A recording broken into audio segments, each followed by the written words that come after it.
जय भीम, नमो बुद्धाय। साथियों आज हम बात करने जाएंगे वट सावित्री पूजा के बारे में। दरअसल मेरा कुछ प्रॉब्लम चला था, इसलिए मैं वीडियो नहीं बना पाया उसके ऊपर, तो आज मैं इसको वीडियो बना रहा हूँ। ये कहानी है महाभारत की, जिसमें एक सावित्री नाम की स्त्री होती है और उसका पति का नाम सत्यवान होता है। उसका आयु सिर्फ 100 वर्ष की होती है और 100 वर्ष बीत जाने के बाद अमराज उनका प्राण लेने के लिए आते हैं, और जब प्राण लेके जाते हैं तो उसके पीछे पीछे उसकी पत्नी जाती है अमलोक तक और अमराज से कहती है कि मेरा पति का प्राण लौटा दें। तो अमराज ने बोलता है नहीं, ऐसा नहीं होता है, ठीक है तो आप मेरा वरदान दें। तो वरदान देती है, 3 वरदान मांगती है। एक होता है अपना ससुर का राजपाट, दूसरा होता है उनका ससुर का आँखें, और तीसरा बोलता है कि हमें 100 पुत्र का वरदान चाहिए। तो अमराज बोलते ठीक है तथास्तु, मैं आपको वरदान देता हूँ। उसके बाद फिर बोलते हैं सावित्री कि अमराज जी अब हमें ये बताएं, मेरा पति नहीं है तो हमें 100 पुत्र का प्राप्ति कैसे होगा। तो वहाँ पे तो अमराज कंफ्यूज हो जाते हैं, तो वो पति का प्राण लौटा देते हैं। इसका कोई सबूत नहीं मिलता है, ये सिर्फ पुराणों और ग्रंथों में मिलता है। किस कथा है, पौराणिक कथाएं हैं, वास्तविक नहीं है, ठीक है। तो ये हो गया सिर्फ कहानी, कथाएं हैं जो पुराणों में मिलती है।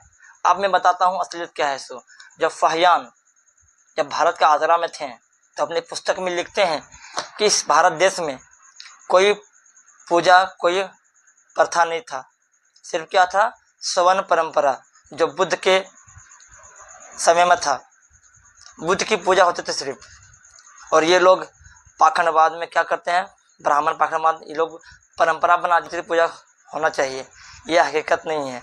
हकीकत ये है कि हमारे बाबा साहेब जब लंदन में पढ़ाई कर रहे थे तो हमारे माता रमाई बाई इतनी कष्ट पीड़ा झेल के उन्होंने पैसा जमा करते थे और घर चलाते थे, और बाबा साहेब भी सहयोग करते थे। और दूसरा में हमारे सावित्रीबाई फुले जो ज्योतिबाई फुले के साथ में मिलके भारत देश में एक पहला स्कूल खोला महिलाओं के लिए, पढ़ने का अधिकार दिलाए। उसे कहते हैं पतिव्रता स्त्री, इसे कहते हैं। और वास्तविक में मैं बताता हूँ, ये लोग नहीं बताए कभी, ब्राह्मण आपको ये हकीकत नहीं बताएंगे। हमारे मूल निवासी बहुजन भाई को हकीकत नहीं मालूम, इसीलिए ये लोग इन लोग के जाल में फंस जाते हैं। हम बताते हैं कि क्या हकीकत है।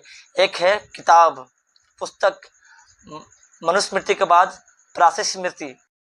चलिए मैं बताता हूँ कि क्या हकीकत है। सो ये पंडा ब्राह्मण कभी नहीं आपको ये हकीकत बताएंगे, और हमारे बहुजन मूल निवासी भाई को ये चीज़ पता नहीं है, SC ST OBC को ये चीज़ पता नहीं है कि वास्तविक क्या है। सो चलिए मैं बताता हूँ। मनुस्मृति के बाद एक ग्रंथ है, पुस्तक है पराशर स्मृति।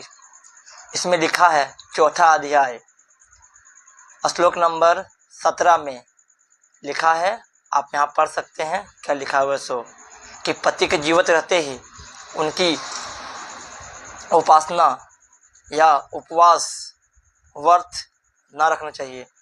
ऐसा रखने से पति की आयु कम होती है और आप जीते जी नरक में जाने का कारण बन सकती है।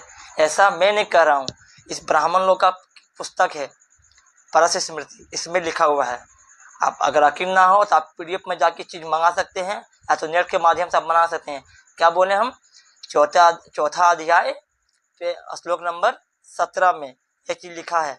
ब्राह्मण लोग आपको कभी नहीं बताएंगे।